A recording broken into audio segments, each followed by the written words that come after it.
This is the Brand Voice Custom GPT. You will most likely only use this once unless you're running more than one business.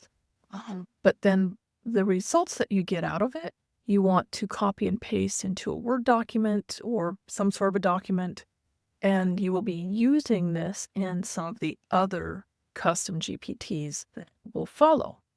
So for this, all we need to do is input your business name, and it's going to ask some questions and whatnot. So it'll take a little while to get through this, but I'm just going to put in my AskDotty. I've already run it for premium websites.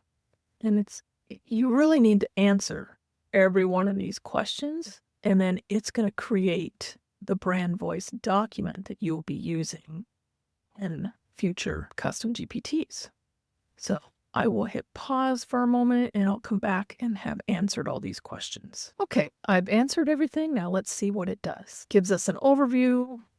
It gives us our personality, values. Here's our tone and style. Here's some preferred messaging. Now, to be honest, the questions that I answered in here, I really put, I don't have an answer for this. So it made it think. Here's some brand messaging examples, good and bad.